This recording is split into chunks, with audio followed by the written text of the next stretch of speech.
Dia benar-benar Huang. Sekelompok orang itu meledak dalam keributan, tidak menyangka Huang masih hidup apapun yang terjadi. Bahkan setelah sekian lama berlalu, dia masih belum dimurnikan oleh danau menjadi cairan suci. Ini di luar prediksi semua orang. Dari informasi yang diceritakan singa kepada mereka, ini adalah tanah pemakaman garis keturunan biksu kuno, tempat tulang-tulang mereka berada. Cairan berkilau itu terbentuk dari daging mereka, tanpa kekurangan darah esensi biksu abadi dan kekuatan suci. Dapat dikatakan bahwa hampir semua hal terlarut di sini, hanya mereka yang mengolah kitab suci garis keturunan biksu dan mengembangkan sifat Buddha yang dapat bertahan hidup di sini. Kalau tidak, mereka semua akan mati. Namun, hasil akhirnya tidak seperti ini. Huang hidup, ini adalah keajaiban. Hanya ada satu orang yang telah mencapai ini dalam sejarah, yaitu Raja Biksu Abadi tanpa sifat Buddhanya. Mungkinkah bakat Huang memang menakutkan? Ekspresi beberapa orang berubah. Ini adalah informasi yang sangat mengejutkan. Jika tersebar, pasti akan memicu gelombang besar, membuat banyak klan besar terkejut. Itu karena ini benar-benar potensi yang mencengangkan. Siapakah Raja Biksu Abadi? Ini adalah Raja Abadi, salah satu eksistensi terkuat di dunia. Setingkat Shutuo dan Anlan, tak terukur. Huang benar-benar memiliki bakat seperti ini, prestasinya di sini sebenarnya setara dengan Raja Biksu itu. Dari sudut pandang tertentu, ini sudah membuktikan kualifikasi batinnya. Orang harus tahu bahwa dunia ini tidak pernah kekurangan orang jenius. Dengan setiap generasi, apa yang disebut bakat heroik akan selalu muncul dalam jumlah besar. Namun, berapa banyak dari mereka yang benar-benar bisa menjadi raja yang tidak pernah mati? Dari dulu hingga sekarang, ini adalah pertanyaan yang sulit dijawab, yang membuat mereka merasa tidak berdaya. Tidak seorang pun bisa mengatakan dengan pasti jenis kejeniusan apa yang pada akhirnya bisa menjadi individu tingkat Raja Abadi. Terlepas dari apakah itu individu generasi muda yang berperingkat atau peringkat generasi tua, itu tidak dapat digunakan sebagai referensi yang baik untuk menentukan apakah seseorang bisa menjadi Raja Abadi. Seiring berlalunya generasi, bahkan orang nomor satu di setiap era tidak serta-merta dapat mencapai status umur panjang, apalagi disebut raja. Para jenius muncul dalam jumlah besar, ini bukan sekadar pepatah. Sisi asing terlalu luas, namun era yang hebat mungkin tidak memiliki satu atau dua orang yang dapat meneruskan jalan Raja Abadi. Itu benar-benar terlalu sulit. Seberapa kuat dukungan klan Kaisar? Klan mereka memiliki eksistensi yang tak tertandingi sejak awal, namun bahkan dengan jenis ahli ini, mereka mungkin masih tidak dapat menghasilkan penerus di klan mereka. Ini adalah salah satu buktinya, Raja Abadi bukanlah individu yang bisa dicari. Shutuo, Anlan, di antara keturunan mereka, ada beberapa yang bakatnya mengguncang dunia, tetapi mereka tidak bisa menjadi Raja Abadi. Sementara itu, kolam kuno ini memberikan beberapa petunjuk yang memiliki nilai referensi yang besar.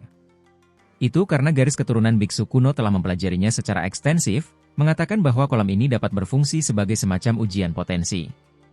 Ada seorang biksu senior yang hebat yang sebelumnya mengatakan bahwa jika seseorang bisa melewatinya, di masa depan, mereka mungkin menjadi Raja Abadi. Kemudian, seseorang yang mengolah tubuh emas 6 Shang, seorang biksu muda yang dikenal tidak terkalahkan sebelumnya telah menyebarkan semua sifat Buddha yang padat juga, menggunakan kolam ini untuk memurnikan tubuh aslinya, pada akhirnya selamat. Ini menjadi contoh nyata, karena pada akhirnya, ia menjadi satu-satunya Raja Biksu Abadi. Kolam reinkarnasi membuat ramalan yang akurat, konfirmasi diperoleh, itulah sebabnya ada beberapa individu asing yang tidak bisa diam. Ini terkait dengan terlalu banyak hal. Kita harus membunuhnya. Kita tidak bisa membiarkannya tumbuh dewasa. Seorang Taois tua berkata. Dia mengenakan jubah perak, mengesankan dan kuat. Ini adalah seorang kultivator hebat yang baru saja menyerbu ke sini, kehadirannya paling kuat.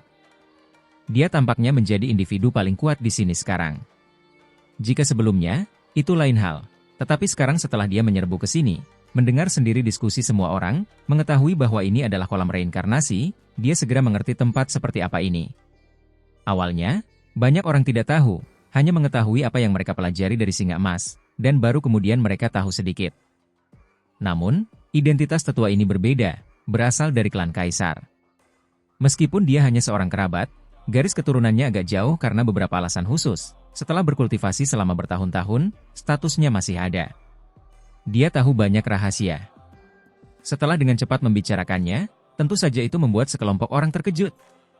Ini memiliki peluang besar untuk meramalkan bahwa dia akan menempuh jalan Raja Abadi di masa depan. Ini tidak akan berhasil, dia harus disingkirkan terlepas dari biayanya. Ketika yang lain mendengar ini, pikiran mereka tentu saja terguncang. Tidak ada yang tahu lebih baik dari mereka betapa menakutkannya seseorang dengan level seperti itu. Tidak ada cara untuk menghadapi mereka secara langsung. Mereka memiliki kekuatan yang tak tertandingi yang mengguncang dunia. Seseorang harus memahami bahwa saat itu, pihak lain tidak hanya memiliki Anlan, Shutuo, dan yang lainnya. Setelah akumulasi beberapa era besar, keberadaan yang tak tertandingi sangat menakutkan. Namun, ketika menghadapi 9 surga, pihak lain juga memiliki Raja Abadi, pada akhirnya menyeret beberapa leluhur yang sangat kuat bersama mereka. Ini adalah kenyataan yang kejam. Pada level itu benar-benar terlalu mengerikan. Jika Si Hao menjadi Raja Abadi, maka itu berarti dia mungkin bisa mengerahkan seluruh kemampuannya dan mengalahkan leluhur kuno. Ini jelas tidak bisa dibiarkan, sesuatu yang sangat berat. Di masa lalu, ada beberapa orang yang sudah sangat mementingkan Huang, terutama generasi muda, menganggapnya sebagai musuh besar, mereka semua ingin menyingkirkannya. Namun, generasi tua tidak terlalu peduli, karena mereka telah melihat terlalu banyak orang jenius. Sungai besar sejarah begitu panjang, jika mereka peduli, dengan individu-individu luar biasa yang muncul dari generasi ke generasi, jumlahnya terlalu banyak untuk dihitung. Pada akhirnya, banyak dari mereka yang benar-benar tenggelam oleh masa. Namun, sekarang, semuanya benar-benar berbeda. Ketika tetua berjubah perak mengetahui kebenaran, bahwa ini adalah tempat yang membuat prediksi yang akurat, semua orang tidak bisa duduk diam lagi. Satu-satunya individu luar biasa generasi ini mungkin bisa menjadi Raja Abadi? Bunuh dia. Tetua lain dengan aura yang kuat berteriak. Ini adalah perintah untuk kematian mutlak, kegagalan tidak dapat ditoleransi. Mereka harus membunuh Huang, tidak bisa membiarkannya terus hidup. Kalau tidak, akan ada bencana yang tak terbayangkan di masa depan. Membunuh raja yang tidak bisa mati. Lelucon macam apa ini? Dia tidak bisa dibiarkan tumbuh dewasa sama sekali. Di mata beberapa orang, kematian Huang sudah sebanding dengan mendapatkan peti kayu busuk, bahkan mungkin sedikit lebih hebat. Namun, tempat ini terlalu aneh. Mereka memiliki semua keterampilan mereka untuk sia-sia, hanya tidak bisa turun, tidak ada cara untuk memasuki kolam reinkarnasi untuk membunuh Huang. Tempat ini terlalu luar biasa, memurnikan semua hal. Terlepas dari seberapa kuat kultivasi Anda, itu semua tidak berarti. Kekuatan yang menakutkan di sini akan selalu lebih kuat, benar-benar menekan Anda. Hal-hal tidak terlihat terlalu baik. Mungkinkah kita hanya bisa menonton, tidak dapat melakukan apapun padanya? Anda harus mengerti bahwa peti kayu itu masih di dalam air. Beberapa orang mulai merasa gugup. Hong! Air danau melonjak lagi. Singa emas itu meraung, keluar dari dasar danau lagi. Namun, semua orang melihat bahwa ini sia-sia. Perjuangan yang sia-sia, tidak mampu menghadapi Huang sama sekali. Saat ini, singa tak kenal takut benar-benar terlalu menderita. Seluruh tubuhnya berdarah, banyak bulunya rontok, banyak luka, bahkan tulang-tulangnya terlihat di beberapa bagian. Itu benar-benar mengerikan. Puff! Sepasang tangan berkilau muncul, sempurna dan tanpa cacat, terjulur dari kedalaman air, langsung mencabik-cabik tubuh singa emas itu, hampir merobeknya menjadi dua. Ho! Singa tak kenal takut itu meraung, seluruh tubuhnya bersinar. Suara nyanyian samar dilepaskan, cahaya Buddha bersinar, menyembuhkan luka-lukanya yang mengerikan. Tubuh yang terbelah itu diperbaiki, tidak terbelah dua. Namun, ini adalah obat yang seharusnya hanya memperburuk keadaan. Ini sudah terjadi beberapa kali. Jika bukan karena ia berjuang lagi dan lagi, menyalakan esensinya untuk memperbaiki tubuhnya, ia pasti sudah lama tercabik-cabik. Ini membuat ekspresi semua orang di darat berubah, terutama generasi muda, wajah mereka menjadi sangat pucat, ekspresi panik. Orang macam apa singa emas itu? Ia adalah sosok yang terkenal di kalangan generasi muda sejak awal. Selain klan kaisar, siapa lagi yang bisa menekannya? Namun sekarang, ia jatuh ke kondisi seperti ini. Ia terlalu menyedihkan. Ini terutama benar ketika ia baru saja memperoleh keberuntungan alami yang besar, menempa tubuh emas garis keturunan biksu kuno di depan mata semua orang. Ini adalah tubuh ajaib yang memiliki prestasi pertempuran yang mulia. Dalam perspektif beberapa orang, jika singa ini dibaptis dengan lancar di dasar danau, tubuh emasnya sempurna dan tanpa cacat, maka ia memiliki kualifikasi untuk mengabaikan generasi muda. Banyak orang percaya bahwa pada saat itu, ia dapat menantang klan kaisar. Namun, pada akhirnya, ia masih dalam kondisi yang menyedihkan, hampir akan dirobek oleh seseorang, semua tulangnya siap untuk dicabut. Betapa menyedihkannya hal ini. Ia baru saja mencapai puncak, namun ia langsung diinjak-injak ke tanah oleh yang lain. Saat ini, cukup banyak orang bersimpati dengan singa tak kenal takut. Sungguh sangat disayangkan, setelah baru saja menempa tubuh emas, ia akhirnya bertemu dengan orang aneh seperti Huang. Ini awalnya adalah waktu untuk merayakan, akan mencapai puncak, mengabaikan dunia di bawah puncak gunung, namun sekarang ia dipukuli dengan konyol oleh orang aneh. Singa emas saat ini secara alami dalam kesedihan dan kemarahan yang luar biasa. Hanya selangkah lagi, akan segera menghilangkan kekurangannya, mencapai tubuh emas yang sempurna dan tak tertandingi. Namun di tengah jalan, seseorang yang seharusnya mati membantai jalannya, merebut kesempatannya, menerima 18 tamparan di hadapannya. Ambisinya besar, awalnya sudah naik ke puncak hidupnya, akan meraung ke surga, memenuhi keinginannya, namun pada akhirnya, ia langsung terlempar ke kaki gunung dengan sebuah tendangan. Ia begitu kejam, membuatnya merasa seolah-olah jatuh langsung dari surga ke neraka. Tidak ada yang lebih menyedihkan dari ini. Orang harus tahu bahwa belum lama ini, ketika Huang lemah, ia telah mengambil tindakan, hampir membunuh pihak lain. Namun sekarang, situasinya benar-benar terbalik. Aku tidak bisa menerima ini. Singa emas itu meraung, menjadi gila karena kebencian, sudah gila. Jadi bagaimana jika kamu tidak bisa menerimanya? Saat itu, ketika klanmu membelot, membunuh makhluk yang tak terhitung jumlahnya dari 9 surga, hutang darah yang menuntut pembalasan, kamu seharusnya sudah lama berpikir bahwa mungkin ada hasil hari ini. Kata Si Hao. Biarkan aku berpikir, haruskah aku mengukus atau memanggangmu? Si Hao berkata pada dirinya sendiri, sama sekali mengabaikan makhluk-makhluk itu di darat, membuat mereka marah, namun sama sekali tidak berdaya. Rasa dingin menjalar ke kulit kepala singa. Huang ini terlalu buas, benar-benar ingin memakannya? Ia agak takut. Untuk makhluk dengan status seperti itu, ia hanya kalah dari klan kaisar, melampaui banyak klan raja. Jika ia diperlakukan sebagai makanan, maka itu benar-benar lelucon. Kau? Singa itu terkejut dan marah, pada saat yang sama sedikit takut. Dimakan adalah hasil yang bahkan lebih sulit diterima daripada kematian. Suara patah tulang terdengar. Singa emas itu merasakan sakit yang hebat dari ekornya. Seluruh ekor singa emas yang cemerlang itu sudah patah, dihancurkan oleh Si Hao, membuatnya malu dan marah. Ini benar-benar penghinaan yang luar biasa. Itu terlalu memalukan. Pihak lain hanyalah monster. Saat ini, ia sama sekali tidak bisa melawannya, bukan lawannya sama sekali.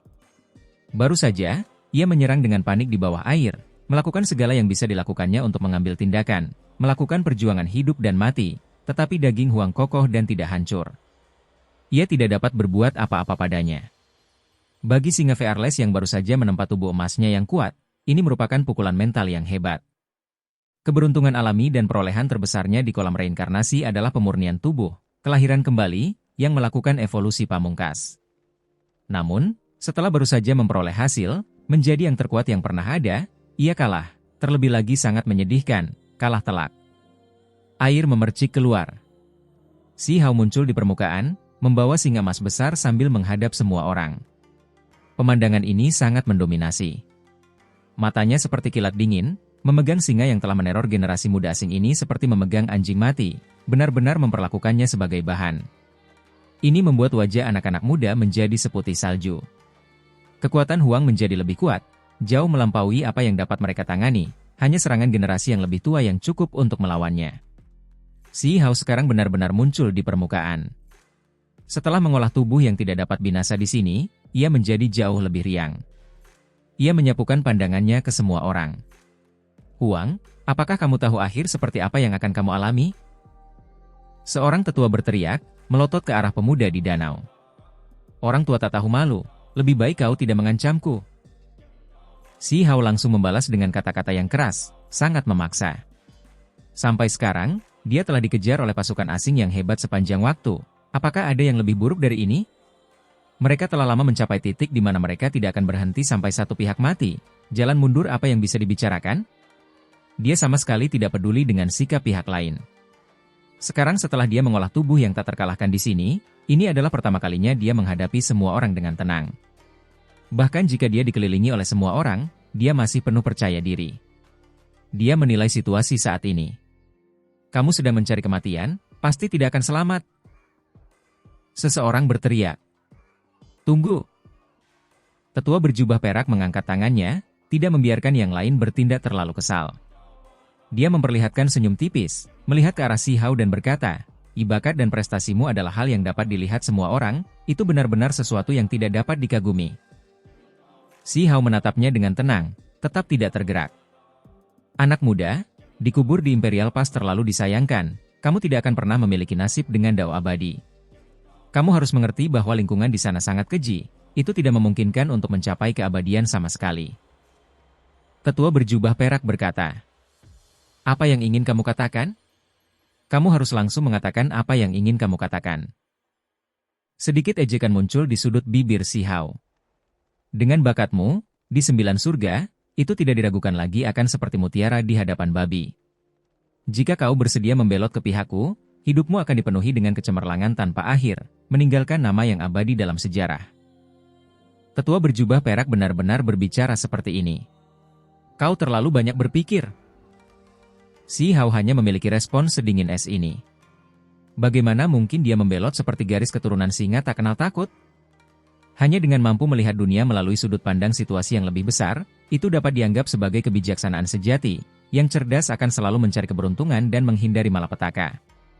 Di masa depan, Imperial Pass pasti akan jatuh, semua yang melawan akan mati. Kau harus mengerti situasi seperti apa itu."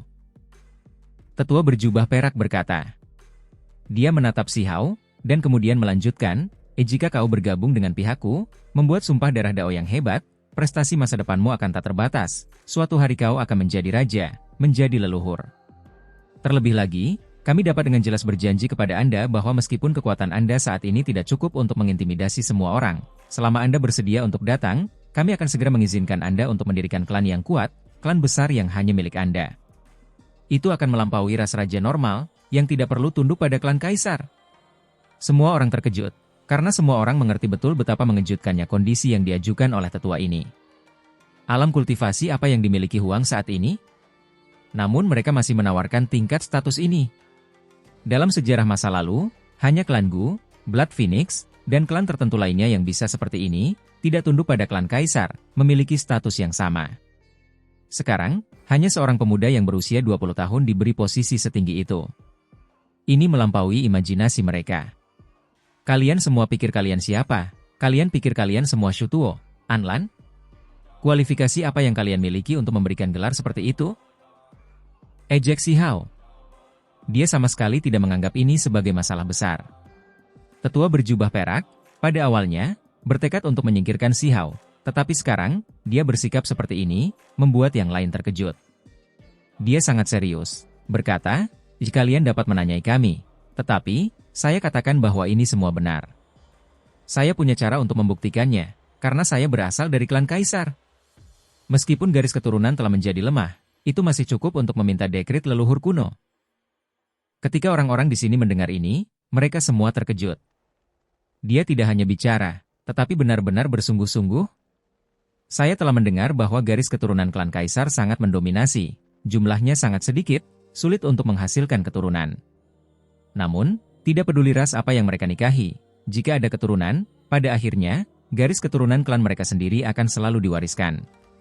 "Mengapa darah kalian tipis?" tanya Si Hao, agak penasaran. Dia sama sekali tidak memperhatikan inti permasalahan, dan lebih tertarik pada masalah ini. Itu karena saat itu, dia juga pernah bertarung melawan seseorang dari keluarga cabang dengan darah yang lebih encer. Ini tidak sesuai dengan teori garis keturunan yang kemudian dipelajarinya. Wajah tetua itu berubah dari hijau menjadi merah, sangat jelek. "Anak muda, aku bisa menganggap ini sebagai ejekanmu. Aku mengundangmu ke sisiku dengan tulus, tetapi kamu tidak merasa bersyukur, tidak dapat membedakan mana yang baik atau buruk. Selain itu, jika kamu mau, aku bisa segera pergi untuk mengambil dekret magis klan kaisar, memberimu klan besar tingkat atas, yang tidak perlu tunduk di hadapan klan kaisar." "Tidak perlu, aku sama sekali tidak tertarik. Apakah kamu pikir semua orang seperti garis keturunan singa tak kenal takut, lutut mereka lemah, tidak memiliki keberanian? Jika kalian semua ingin aku menundukkan kepala, itu tidak mungkin. Ketika kita bertemu di medan perang masa depan, aku pasti akan menebas leluhur kuno kalian satu persatu." Si Hao berkata dengan tegas, suaranya bergema dan kuat, sangat memekakkan telinga. Ini membuat semua orang tercengang. Anak muda ini benar-benar terlalu gila. Dia hanya satu orang, bahkan tidak mencapai umur panjang, namun dia sudah ingin membunuh Anlan dan yang lainnya. Dia benar-benar melebih-lebihkan kemampuannya. Si Hao tidak memperhatikan semua orang, malah menundukkan kepalanya ke arah singa emas, mencoba mencari tahu apa yang harus dilakukan dengannya. Dia berkata pada dirinya sendiri, kepala singa goreng? Ini benar-benar bukan hanya sebuah nama, tapi benar-benar hidangannya. Iga singa goreng, dimasak hingga 70% matang, rasanya seharusnya tidak terlalu buruk. Singa tak kenal takut segera dipermalukan. Ini terlalu memalukan. Seutas cahaya dingin berkedip melewati kedalaman pupilnya. Busur ditarik tetapi tidak dilepaskan, ia mengumpulkan kekuatan, bersiap untuk melepaskan pukulan fatal. Itu karena ia telah lama mencapai tingkat sempurna dari Void Dao Realm, mampu menerobos ke Self-Severing Realm. Namun, demi melengkapi tubuh emas, ia selalu menekan dirinya sendiri, berharap menunggu sampai setelah mengalami baptisan Ancient Buddha Eighteen Slabs sebelum benar-benar naik ke alam kultivasi yang lebih tinggi. Ia ingin memantapkan fondasi daonya, menjadi lebih kuat. Sekarang setelah dipaksa untuk langkah ini, bagaimana mungkin ia diganggu dengan hal sebanyak ini? Singa emas tiba-tiba meletus, dipenuhi dengan keganasan, kekuatan yang mengintimidasi, bulu emas semuanya berdiri tegak, bahkan mengejutkan beberapa kultivator hebat. Ini adalah kemampuan bertarung yang langka di Self-Severing Realm, melebihi ras lain. Kau menahan semua kebodohan dan pengecut begitu lama hanya untuk meletus pada saat ini? Yang sama sekali tidak terduga adalah bahwa Si Hao masih begitu santai, tidak mempermasalahkan ini sama sekali. Pada saat ini, ia hanya mengangkat telapak tangannya. Itu berkilau seperti batu giok, melepaskan cahaya keemasan samar. Telapak tangan itu menebas, dan kemudian aura kuat yang dihasilkan Fearless Lion langsung tersebar olehnya. Hanya dengan satu telapak tangan, dan singa emas yang untuk sementara menerobos ke alam pemisah diri dipukul kembali ke bentuk aslinya. Ia batuk seteguk besar darah, tubuh penuh retakan, hampir meledak. Kau? Singa Fearless terkejut dan takut. Huang ini terlalu kuat, kekuatannya sangat tinggi. Ia benar-benar sudah melakukan semua yang bisa dilakukannya. Dipaksa ke titik di mana ia bahkan tidak ragu untuk naik ke alam kultivasi yang lebih tinggi dan meluncurkan serangan kejutan. Namun itu masih belum cukup, kekuatan mengerikan yang dikumpulkan dengan paksa masih tersebar. Semua orang di darat terkejut, terutama generasi muda, yang sudah lama tidak bisa berkata-kata. Mereka bahkan tidak bisa mengejek atau mengejek Si Hao, karena mereka tidak punya muka untuk itu. Aku akan memberimu kesempatan, biarkan kau mencoba lagi. Si Hao berkata dengan tenang. Kau? Fearless Lion merasa malu dan marah. Ia benar-benar tidak pernah berpikir bahwa akan ada orang aneh seperti ini di generasi yang sama, menekannya ke titik di mana ia bahkan tidak bisa mengangkat kepalanya. Sebuah raungan terdengar, melambangkan kemarahannya. Bulu emas bergerak, cahaya keemasan melonjak, mengguncang surga. Ia menerobos dengan paksa, untuk sementara memasuki alam pemisah diri lagi, ingin menyerang Si Hao. Namun, ketika ia merasa seperti sangat kuat, mampu dengan mudah mencabik-cabik Si Hao, pada akhirnya, ia menderita serangan serius lainnya. Kekuatannya yang kuat tersebar oleh satu telapak tangan dari Si Hao, jatuh langsung kembali ke jurang. Musuh memberinya kesempatan, membiarkannya naik ke puncak, tetapi ia masih belum sebanding dengannya. Ini benar-benar membuatnya merasa putus asa, merasa takut. Seberapa mengerikan monster ini? Dia benar-benar kuat untuk langkah ini, memandang klan kuno yang tak tertandingi seperti makhluk biasa, tidak terlalu mementingkannya sama sekali. Si Hao menghela napas ringan. Ketika dia melihat singa emas itu, dia teringat seorang teman lama, saudara angkatnya ketika dia masih muda, tepatnya singa emas berkepala 9 di alam bawah. Saat itu, dia masih muda, melakukan banyak hal absurd yang membuat orang merasa tertawa dan sedih. Dia pergi ketika dia masih muda. Sudah berapa tahun sejak dia meninggalkan alam bawah? Saat ini, dia benar-benar ingin kembali, merindukan desa batu, merindukan teman-teman lamanya. Aku tidak akan memanggangmu, aku juga tidak akan mengukusmu. Kata Si Hao. Itu bukan belas kasihan, tetapi lebih karena dia punya rencana lain. Dia ingin menggunakannya untuk melengkapi singa emas berkepala 9. Kemudian, dia melihat semua orang di darat dan berkata, kita sudah membuang cukup banyak waktu, mari kita selesaikan semuanya juga. Hanya denganmu saja, namun kau masih berani menyombongkan diri tanpa malu. Seseorang berbicara, begitu marahnya hingga ia tertawa, geram dengan kata-kata ini. Sepertinya cukup banyak orang yang datang, 70% dari para kultivator hebat yang mengejarku telah berkumpul di sini. Jika aku menyingkirkan kalian semua sekaligus, itu juga dapat dianggap sebagai peristiwa yang menggembirakan. Kata Si Hao. Tidak terkendali. Wajah tetua berjubah perak itu jatuh. Karena bujukan tidak berhasil, maka tidak ada gunanya untuk mempertahankan wajah lebih jauh. Ia tidak lagi mencoba melakukan hal-hal yang tidak berguna. Tidak terkendali. Tidak terkendali pantatku. Si Hao memarahi balik tanpa jejak kesopanan. Kau hanya bajingan kecil yang masih bau ASI. Meskipun bakatmu tidak buruk, kau masih agak terlalu kekanak-kanakan, namun kau masih berani menyombongkan diri tanpa malu-malu? Jika bukan karena kau bersembunyi di kolam reinkarnasi, aku pasti sudah membunuhmu sejak lama. Seseorang berkata dengan dingin, membawa ekspresi jijik. Ada banyak roh yang berkeliaran di sekitar mata air kuning. Semuanya, kuharap perjalanan kalian berjalan lancar. Si Hao berkata dengan tidak tergesa-gesa, benar-benar mengirim mereka ke sini. Tidak bagus, cepatlah dan mundur. Tetua berjubah perak dan yang lainnya merasakan sesuatu. Wajah mereka langsung pucat pasi, semuanya ketakutan. Mereka meraung, melarikan diri ke kejauhan. Beberapa orang menebak apa yang ingin dilakukan Si Hao.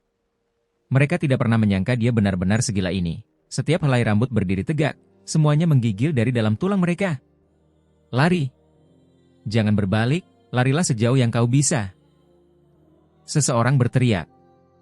Itu bukan hanya untuk mengingatkan orang-orang di Gunung Batu, itu bahkan lebih merupakan jenis pengingat bagi para pembudidaya yang bersembunyi di kejauhan. Namun, apakah mereka punya cukup waktu? Beberapa orang mulai panik. Si Hao mengangkat kepalanya, benar-benar melihat ke arah binatang buas kuno itu. Dia menatap lurus ke arahnya, memperlihatkan cahaya ilahi yang aneh. Dia sedang menatap naga sejati kuno itu. Di Gunung Batu di sisi lain, ada juga sebuah prasasti. Di atasnya terukir kata-kata, nomor 2 di bawah langit. Sebuah rantai tebal melingkarinya, mengarah ke langit. Itu mengunci seekor binatang buas kuno. Penampilan luarnya seperti buaya kuno, di punggungnya sepasang sayap ilahi, tanduk naga di kepalanya. Seluruh tubuhnya ditutupi sisik perak, aura jiwa yang bergetar dilepaskan dari tubuhnya. Jika seseorang menatapnya, orang itu akan merasa seolah-olah jiwa mereka hancur berantakan. Ini adalah binatang purba yang tak tertandingi di masa lalu, tidak ada yang berani menatapnya langsung, hanya mampu meliriknya sekilas sebelum dengan cepat berbalik. Jika tidak, mereka akan mendatangkan bencana besar bagi diri mereka sendiri. Namun sekarang, Si Hao membuka mulutnya, benar-benar akan meraung di sini, bersiap untuk menggunakan seni surgawi yang sehat untuk membangunkan binatang purba ini. Ini terlalu gila, melebihi harapan semua orang. Itu karena bahkan jika dia ingin mati, dia seharusnya tidak memilih untuk melakukan ini. Dia akan mati tanpa mayat yang lengkap. Hanya kebangkitan binatang purba ini akan menyebabkan langit runtuh dan bumi runtuh. Tidak ada makhluk yang bisa bertahan hidup tanpa cedera di bawah jenis fluktuasi ini. Sebagian besar dari mereka kemungkinan besar meledak berkeping-keping. Para pembudidaya hebat alam pelepasan diri merasa ngeri bahkan ketika binatang itu tertidur, tidak berani menghadapinya, apalagi ketika dia bangun. Huang gila, dia sudah gila. Apakah dia tidak ingin hidup lagi? Dia tidak dalam situasi yang putus asa, mengapa dia ingin membawa kita semua bersamanya? Seseorang memarahi, merasa takut dan tidak mau. Ini terutama terjadi pada tetua berjubah perak, dia sudah cukup berhati-hati, sebelumnya tidak menaiki Gunung Batu. Hanya naik setelah memastikan bahwa Si Hao jatuh ke dasar danau. Namun, pada akhirnya, dia tetap tertipu. Kenyataannya, ada sekelompok besar yang tetap berhati-hati. Sebelumnya, mereka semua menjauh dari wilayah hutan pegunungan ini. Itu semua karena pada saat yang genting, berita yang disiarkan dari puncak gunung bahwa singa emas itu menguasai segalanya. Huang sudah mati, mayatnya tenggelam ke dasar danau sehingga mereka bergegas ke sini. Si Hao segera melepaskan raungan, mengaktifkan gelombang suara yang menakutkan untuk menghantam gunung-gunung di depan. Dia tidak benar-benar menyerang secara langsung, tetapi ini jelas mengganggu tidur binatang buas kuno itu. Huang, jangan lakukan ini. Kalau tidak, kamu juga akan mati. Wajah beberapa orang pucat seperti salju, berteriak keras, mencoba membujuknya untuk tidak melakukan ini. Itu karena membujuk Huang sama saja dengan menyelamatkan diri mereka sendiri. Namun, bagaimana dia bisa berhenti sekarang? Energi darah mengalir deras ke surga, rambutnya yang hitam panjang dan tebal menari-nari, matanya dingin. Dia melepaskan raungan besar ke dunia, mengguncang langit dan bumi. Semua orang merasa putus asa. Mereka tidak bisa menghentikannya sama sekali. Penuh kebencian. Singa yang tak kenal takut, kamu menyesatkan kami, sialan semuanya. Ada beberapa yang marah, penuh kebencian terhadap singa emas, sangat kesal. Itu karena di mata mereka, singa emas itu terlalu sombong, mengira bahwa ia telah menguasai segalanya, dan telah mengakhiri hidup Huang. Ini sama saja dengan menyesatkan kelompok yang terakhir untuk mendaki gunung juga. Bagi para tetua yang sangat menghargai hidup mereka, selalu bertindak hati-hati, ini sama saja dengan tertipu. Mereka langsung dituntun ke jalan yang tidak bisa kembali. Gelombang suara Sihau bahkan membawa petir, mengoperasikan simbol-simbol kaisar petir, menggunakan guntur yang menggemparkan dunia untuk mengganggu tatanan langit dan bumi, melepaskan suara ledakan yang hebat. Orang bisa melihat bahwa di langit, listrik yang menyala-nyala menghubungkan garis demi garis, jatuh ke bawah, setiap helai sangat tebal, suaranya memekakan telinga. Gelombang fluktuasi ini terlalu kuat, suaranya juga terlalu besar. Itu tidak meletus di dekat Sihau, melainkan dari monumen, nomor 2 di bawah langit. Pada saat yang sama, ia menggunakan kemampuan ilahi yang hebat, mengganggu energi vital di sana, membuat gunung-gunung bergetar, seolah-olah akan runtuh. Prasasti itu berguncang dan bergemuruh dengan suara, tetapi tidak mungkin itu akan jatuh. Ia melepaskan simbol-simbol misterius yang aneh, rantai logam yang melilit permukaannya melepaskan suara-suara hualala, suara-suara itu bergema dan memekakan telinga. Makhluk-makhluk yang melarikan diri itu ketakutan sampai-sampai jiwa mereka gemetar, bulu-bulu halus semuanya berdiri tegak. Mereka sekarang benar-benar putus asa.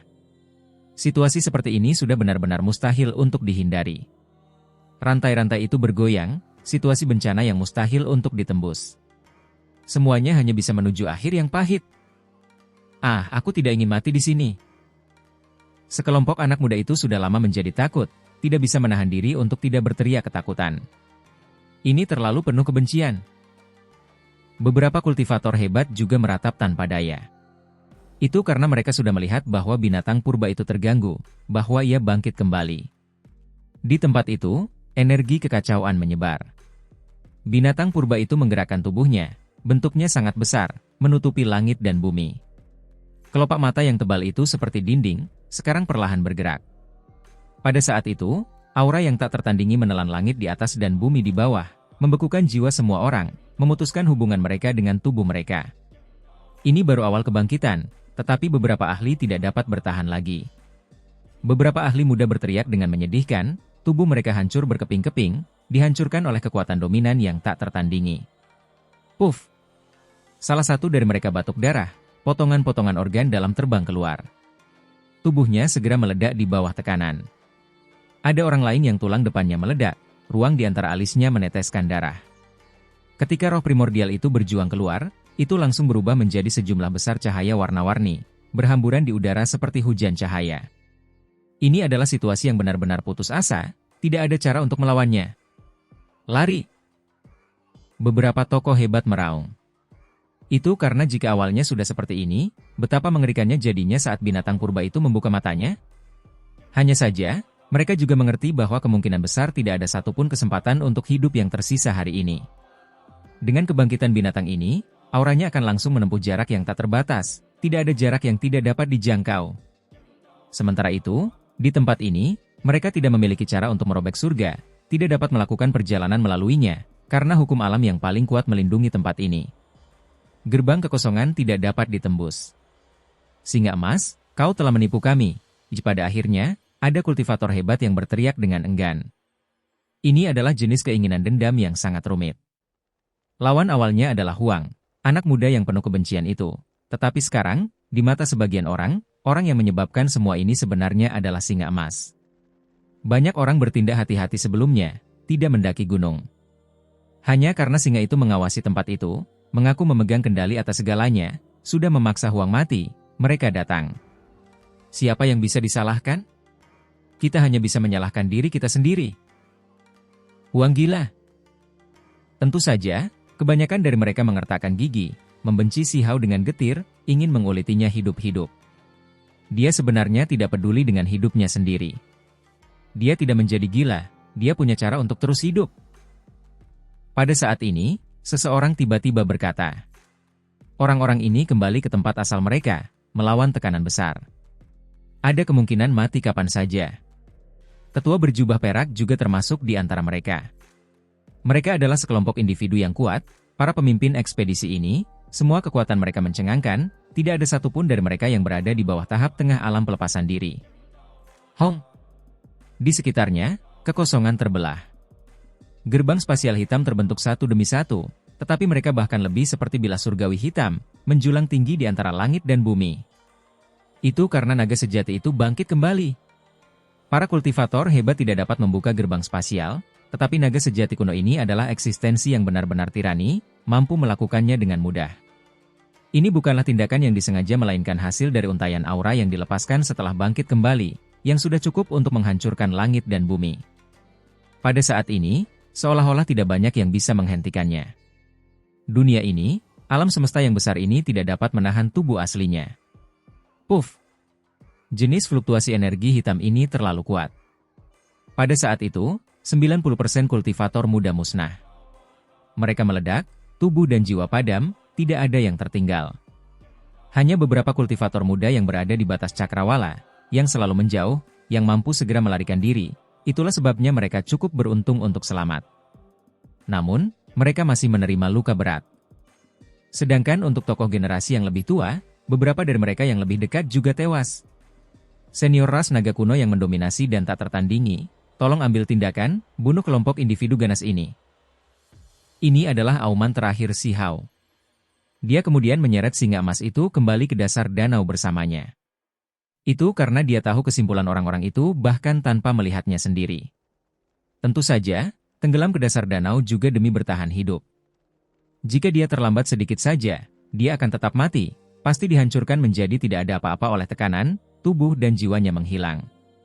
Wajah singa emas itu menunjukkan ekspresi penyesalan. Tubuhnya kaku, pupil emasnya penuh dengan keterkejutan dan ketakutan. Sekarang dia benar-benar kaku, terseret seperti sepotong kayu mati. Dia tidak akan pernah menduga jenis kesimpulan ini. Mereka yang berpartisipasi ditakdirkan untuk sepenuhnya musnah, tidak seorang pun dari mereka yang selamat. Di matanya, Huang benar-benar terlalu kejam. Terlebih lagi, ia benar-benar harus menyalahkan dirinya sendiri. Jika bukan karena ia terlalu percaya diri, percaya bahwa Huang telah meninggal dan tenggelam ke dasar danau, mengapa kelompok orang berikutnya naik ke gunung, mendekat? Dari sudut pandang tertentu, ia adalah satu-satunya pembunuh yang melukai kelompok kultivator hebat itu hingga mati. Huang, aku akan mempertaruhkan segalanya padamu. Singa emas itu meraung marah, ingin menjatuhkan Si Hao bersamanya. Kau ingin mati? Tidak semudah itu. Menjauhlah dari sini untuk saat ini. Si Hao sama sekali tidak peduli. Sebuah telapak tangan mendarat, mematahkan semua tulang di tubuhnya. Bahkan seseorang sekuat singa emas itu sebenarnya tidak bisa berbuat apa-apa. Perbedaannya sangat besar. Apa yang ingin kau lakukan? Pupil mata emas singa emas itu memperlihatkan cahaya dingin. Menggunakanmu sebagai tunggangan, lalu di masa depan, menunggangimu di medan perang untuk melawan pihak asing. Kata Si Hao dengan kejam. Ini bukan belas kasihan, juga bukan karena dia benar-benar ingin mengambilnya sebagai tunggangan, melainkan karena dia ingin memperbudaknya. Dia akan membiarkannya hidup untuk menggunakannya, mengintimidasi pihak lain seperti ini. Itu karena semua orang tahu bahwa garis keturunan singa emas awalnya adalah makhluk dari 9 surga 10 bumi, kemudian membelot, mengundang pasukan besar ke dalam, menyerang orang-orang pihak mereka sendiri sebagai gantinya. Sekarang, perlakuan Si Hao adalah menghukum seorang individu sebagai contoh bagi orang lain. Jika yang lain melihatnya mengendarainya ke medan perang, menganggapnya sebagai tunggangan, efeknya akan luar biasa, memperlihatkan intimidasi yang hebat, menghasilkan kegemparan. Di dalam danau, suara tetesan air terdengar lagi dan lagi. Ombak memercik keluar, beberapa lusin orang melemparkan diri mereka ke dalamnya. Itu adalah kelompok pembudidaya hebat yang paling kuat. Pada saat yang paling penting, mereka berbalik, berlari kembali ke sini, melompat ke danau sambil mengabaikan segalanya, ingin menggunakan ini untuk melarikan diri dari bencana. Hehe, mereka datang. Sekelompok pangsit datang ke dalam panci. Sudah waktunya bagi saya untuk memanennya. Si Hao tertawa, hanya saja, senyumnya agak dingin. Selain itu, di luar, langit dan bumi kehilangan warna, sudah hampir runtuh, semuanya akan berubah.